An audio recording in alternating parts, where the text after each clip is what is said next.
Thank you, everybody, for coming to the Aaron Torres Podcast YouTube page. If you could do me a quick favor, see that little subscribe button at the bottom of your screen? Go ahead, click that subscribe button. Really does help our channel grow, our audience grow, and I really do appreciate it more than you know. So click that subscribe button. Appreciate your support. Now, here's the video that you came here for. I'm so disappointed in so many of the media who cover this sport.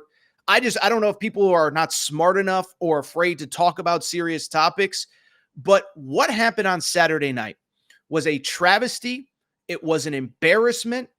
And I think transparently, the SEC right now, Greg Sankey should be sitting on his knees praying to the football gods that what happened in the third quarter did not have an impact on this game at all. Let's get into it, and let me tell you why this is ridiculous, and I actually have an idea to make sure this doesn't happen again. But for people who somehow were missing the game, and if you're watching this show, I can't imagine that you don't know the details. But third quarter, Georgia is in control, but at the same time, Texas is starting to make their move. And I give Texas credit. They didn't fold, nothing like that. But at the same time, we're in the third quarter. Carson Beck throws an interception to Texas. Texas it's an interception that is eventually called off because of pass interference. Now, you can debate, was it the right call? Was it the wrong? It doesn't matter because it was called pass interference on the field. In college football, unlike the NFL, pass interference is not reviewable. Well, Steve Sarkisian got mad. Texas fans got mad. And Texas fans did their best impression of Tennessee against Ole Miss a few years ago. They threw a bunch of crap on the field. Ton of water bottles. I didn't see any golf balls or mustard bottles, but they were not happy. The game gets delayed. And then we come back to the game, and what ends up happening? The referees announced that, oh, by the way, we have called off the pass interference, and it is no longer a pass interference, and it is instead Texas football. Texas ends up scoring. It doesn't end up mattering, but it doesn't change the fact that this was absolutely embarrassing. And again, I heard some people in the media say, who cares? It doesn't matter. It didn't impact the game. It was the right call.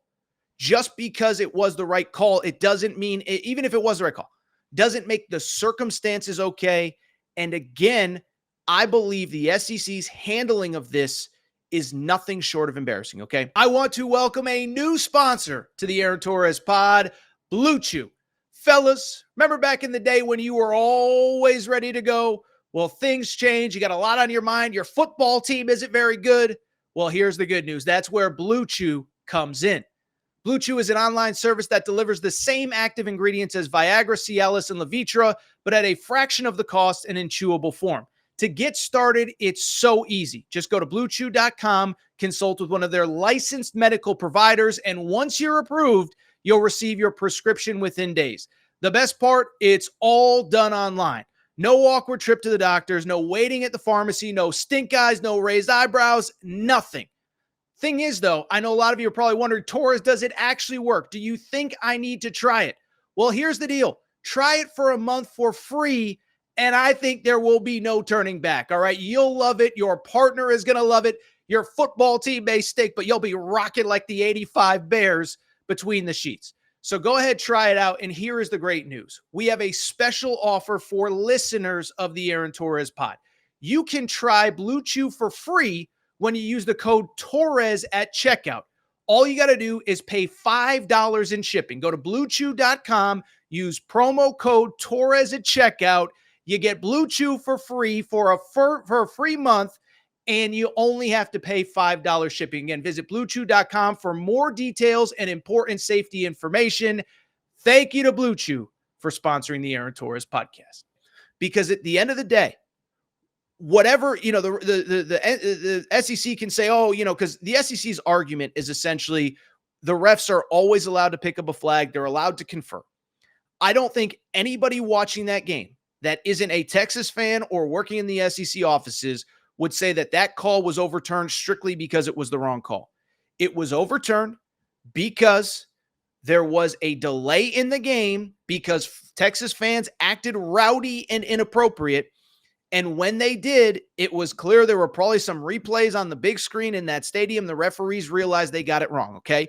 But at the end of the day, why this is a problem And Kirby Smart addressed this after the game, and you can see it on the scroll if you're watching on YouTube. Here's his exact quote. We now have a precedent that if you throw a bunch of stuff on the field and endanger athletes, that you've got a chance to get your call reversed. Thank you, producer Matt, for having that exact quote on the screen at the exact time that I'm talking about this, because Kirby Smart is 100% right on this, is that Texas just set the precedent that if you don't like a call, you can basically peer pressure the refs into changing it on the spot. Just throw a bunch of crap on the field, get the game postponed, delayed, whatever you want to call it, and hope that the replay gets shown in the stadium enough where the refs realize they screwed up. Now, thankfully, it didn't impact the game, but that is a terrible precedent that you don't want set, okay? Now, look, I think this starts with the SEC offices. The SEC very simply said, hey, look, the refs are always allowed to pick up. I'm not going to read that. They put out probably a 250-word statement. I'm not going to read all of it. But they put out a statement saying the refs are always allowed to pick up a flag. I fundamentally disagree. We all know why that flag was picked up, okay? We know why it was picked up. We know the circumstances that allowed it to be picked up. And we know that transparently, if there was no crap on the field, it probably almost certainly would not have gotten picked up. So I think the SEC needs to hold their referees more accountable. I've said it for years. College football, NFL, college basketball. I don't understand why referees don't go to the podium and aren't asked tough questions and aren't held accountable like everybody else. Every single coach that lost yesterday, whether it was Steve Sarkisian, whether it was Lincoln Riley, whether it was Sharon Moore, whether it was Mark Stoops, whether it was Kalen DeBoer, they had to go to the podium and answer questions about why they essentially failed at their job. Like, you can argue, but that's what the questions are about.